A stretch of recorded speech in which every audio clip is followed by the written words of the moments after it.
नमस्ते दोस्तों, स्वागत है आपका हमारे पवित्र ज्ञान दर्पण यूट्यूब चैनल में। दोस्तों, आज एक बार फिर से आपके लिए लाए हैं देवाधिदेव महादेव का एक नया अनमोल संदेश। आज का संदेश तो हमें सुनना ही है, क्योंकि हर एक संदेश हमें कुछ न कुछ नया सिखाकर जाता है। जिंदगी में कैसे रहना है, कैसे जीना है और हर एक परिस्थिति का सामना कैसे करना है, यह भी संदेश ही हमें सिखाता है। इसलिए संदेश बहुत ही अनमोल होते हैं। लेकिन संदेश सुनने से पहले हम महादेव से कुछ कहना चाहते हैं कि हे महादेव, आपने अब हमारे सर पर हाथ रख दिया है, तो जिसने जैसा सोच लिया वैसे हैं हम। अब तो जिसने जैसा सोच लिया वैसे हैं हम। बाकी मेरे महादेव ही जाने कैसे हैं हम। बाकी मेरे महादेव ही जाने कैसे हैं हम। मेरी आस भी महादेव, मेरे पास भी महादेव। मेरी आस भी महादेव, मेरे पास भी महादेव और मेरा विश्वास भी महादेव। दोस्तों, जब हम महादेव से जुड़ जाते हैं तो हमें इस दुनियादारी से कुछ भी लेना देना नहीं रहता। बस हम महादेव के बारे में सोचते हैं। महादेव की नज़र में हम कैसे रहेंगे, इसके बारे में अगर हम सोचेंगे तो यकीन मानिए हमारे हाथों से कभी बुरे कर्म नहीं होंगे। दोस्तों, आज का संदेश अगर आप सुनना चाहते हैं तो आपके सामने जो दो दीपक आपको दिखाई दे रहे हैं, उनमें से एक दीपक को आपको चुन लेना है और संदेश क्या है यह जान लेना है। याद रखें, जिस तरह एक अकेला दीपक अपनी लौ से अंधकार को मिटा देता है, उसी तरह हमारी ज़िंदगी का एक छोटा सा सही फैसला हमारे जीवन में उम्मीद का नया उजाला भर देता है। इसलिए सोच समझकर अपने लिए एक दीपक चुने और जाने कि आज महादेव आपको क्या संदेश देना चाहते हैं। तो दोस्तों, आपने एक दीपक चुन लिया है, ऐसी मैं आशा करती हूँ। और संदेश क्या है यह भी सुनाती हूँ। जिन्होंने पहला दीपक चुना है उनसे भगवान शिव क्या कहते हैं यह जानते हैं। भगवान शिव आपसे कहते हैं, किसी के वर्तमान को देखकर उसके भविष्य का मजाक कभी मत उड़ाना, क्योंकि समय में इतनी शक्ति होती है कि वह कोयले को भी धीरे धीरे हीरे में बदल देता है। लोगों से रिश्ते निभाकर बस एक ही बात तू सीखेगा, किसी की हद से ज़्यादा फिक्र करेगा तो वही इंसान तुझे रद्दी के भाव समझने लगेगा।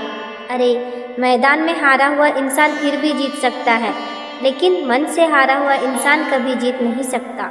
बीते हुए कल और आने वाले कल की चिंता नहीं करनी चाहिए, क्योंकि जो होना है वही होगा और जो भी होता है तेरे हित में ही होता है, चाहे वह बुरा हो या चाहे अच्छा, लेकिन उसमें भी तेरा हित छुपा होता है। इसलिए वर्तमान का आनंद ले, परिस्थितियों का सामना करना सीख।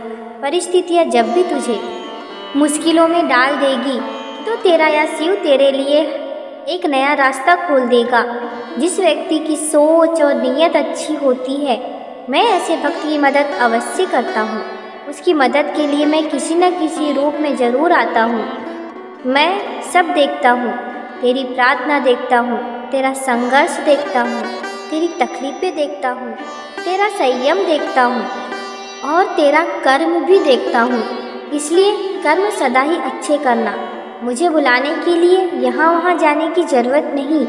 मैं तो तेरे अंतरात्मा में बसा हूँ। बस तेरी इन दो आँखों से नहीं, बल्कि मन की आँखों से मुझे ढूंढने की कोशिश कर। मैं तेरे सामने अवश्य आऊँगा। कभी मायूस मत होना जिंदगी में कि तू अकेला पड़ गया है। जिंदगी में जब भी तू अकेला पड़ता है तो इस महादेव को पुकार लेना। यह महादेव अवश्य तेरा हाथ थाम लेता है और तेरे जिंदगी के हर एक बुरे समय पर तेरा साथ भी यह महादेव ही देता है। अरे, तुझे वह सब मिल जाएगा जिसके लिए तूने मेहनत की है। बस थोड़ा संयम रख, थोड़ा धीरज से काम ले। जब तू धीरज से काम लेता है और ऐसे समय पर भी मुझ पर भरोसा रखता है तो यकीन मान, मैं भी तुझे कभी निराश होने नहीं देता। मैं हर वक्त, हर घड़ी, हर समय तुझसे एक बात कहता हूँ, तू डरना नहीं, तू घबराना नहीं। यह महादेव तेरे साथ रहेगा। यह महादेव हमेशा तेरे साथ रहेगा।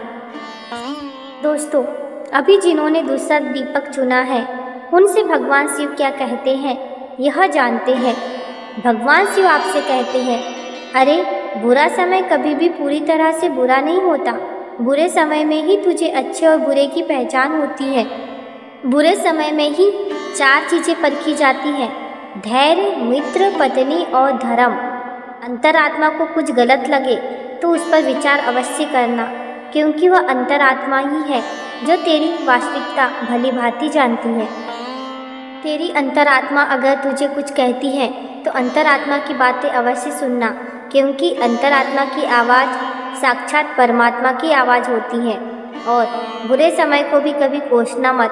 बुरे समय में बस अपना कौन है, पराया कौन है, तुझे किसका कैसा अनुभव आया, यह याद रखना और आगे बढ़ने का प्रयास करना।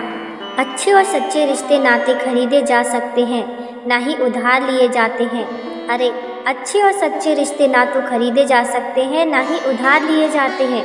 इसलिए उन लोगों को ज़रूर महत्व देना जो तुझे महत्व देते हैं। सब कुछ नहीं मिलता इस ज़िंदगी में, कुछ चीज़ें मुस्कुराते हुए छोड़ देनी चाहिए। अरे किसी परिवार में यदि एक सदस्य भी मेरी भक्ति करता, मेरी भक्ति से जुड़ जाता है ना, तो उसकी सकारात्मकता उसके संपूर्ण परिवार पर हावी हो जाती है। उसके सारे परिवार की जिम्मेदारी यह महादेव उठाता है। तो सोच, अगर तेरा सारा परिवार मेरी भक्ति करेगा तो तेरे परिवार पर मेरी कितनी कृपा होगी। इसलिए मेरी भक्ति करने के बारे में सोच। मैं तुझसे कभी अलग नहीं रहता, मैं तेरे मन में वास करता हूँ। बस ज़रूरत होती है मुझे ढूंढने की। जब तू पूरे दिल से मेरा नाम लेकर मुझे पुकारता है तो मैं तेरी मदद के लिए अवश्य आता हूँ। मैं तुझ में ही समाता हूँ। बस तू है कि तुझे इस दुनियादारी के सामने कुछ दिखाई देता नहीं है। अरे तेरी यह ज़िंदगी मैंने ही तुझे दी है, इसलिए तेरी ज़िंदगी पे सबसे पहला हक मेरा है। जब कोई व्यक्ति मेरी भक्ति करता है तो उस पर मेरी कृपा असीम हो जाती है। ढाल बनकर मैं भी उसके दुखों का सामना करता हूँ। अक्सर दुख में लोग मुझे पुकारते हैं, लेकिन जो भक्त सुख में भी मेरा नाम लेना नहीं भूलते, ऐसे भक्त को दुखों के समय याद करने की ज़रूरत ही नहीं पड़ती। ऐसे भक्तों को दुखों के समय मुझे बुलाने की ज़रूरत कभी नहीं पड़ती। मैं स्वयं ही आ जाता हूँ और ऐसे भक्तों की मदद मैं अवश्य करता हूँ। जिंदगी परिवर्तन से ही बनी है। किसी भी परिवर्तन से कभी घबराना नहीं, बल्कि उसे स्वीकार कर। कुछ परिवर्तन तुझे सफलता दिलाते हैं तो कुछ परिवर्तन सफल होने के गुण भी सिखाते हैं। बारिश की बूंद भले ही छोटी होती है, लेकिन उनका लगातार बहना बड़ी बड़ी नदियों का बहाव बन जाता है। वैसे ही तेरे छोटे छोटे प्रयास भी जिंदगी में बड़ा परिवर्तन अवश्य ला सकते हैं। कामयाब होना है तो एक बात गांठ बांध ले, पाँव भले ही फिसल जाए, लेकिन तेरी जुबान कभी फिसलनी नहीं चाहिए। जिंदगी में जब भी तू टूटने लगे तो सब्र रखना, क्योंकि निखरता वही है जो बिखरता है। अरे जब तीर को पीछे की ओर खींचकर ही छोड़ा जाता है, तब तेरी जिंदगी में भी कुछ ऐसा ही होता है। जिंदगी तुझे मुसीबतों के साथ पीछे खींच रही है तो समझ लेना कि वह तुझे एक बेहतर दिशा में छोड़ने वाली है। ऐसा भरोसा तेरी खुद की ज़िंदगी पर रख, ऐसा भरोसा तू इस महादेव पे रख। अवश्य तेरी ज़िंदगी में हर वह खुशी आ जाएगी जिसके लिए तूने प्रयास किए हैं, जिसकी तूने राह देखी है। एक समय ऐसा आएगा कि तेरे पैर लड़खड़ाने लगेंगे, लेकिन उन्हें थामने वाला, तुझे संभालने वाला यह शिव तेरे साथ डटकर खड़ा रहेगा। उसके लिए तुझे मुझ पर भरोसा रखना पड़ेगा, उसके लिए तुझे मेरी भक्ति करनी पड़ेगी। अगर इसी प्रकार की भक्ति तू मेरी करेगा और दिल से मुझ पर भरोसा रखेगा तो मैं भी अवश्य आऊँगा और तुझसे कहूँगा, तू डरना नहीं, तू घबराना नहीं, मैं तेरे साथ रहूँगा, मैं हमेशा तेरे साथ रहूँगा। दोस्तों, भगवान शिव का आज का संदेश आपने सुना होगा, तो आज का संदेश आपको कैसा लगा कमेंट करके ज़रूर बताना। और आपने इस संदेश के माध्यम से कौन सी सीख ली यह भी कमेंट में अवश्य बताना। ऐसे ही संदेश अगर आप सुनना पसंद करते हैं तो हमारे पवित्र ज्ञान यूट्यूब चैनल को सब्सक्राइब अवश्य कीजिएगा। फिर मिलेंगे नए संदेश के साथ, तब तक के बोलते रहिए जय श्री महाकाल। धन्यवाद।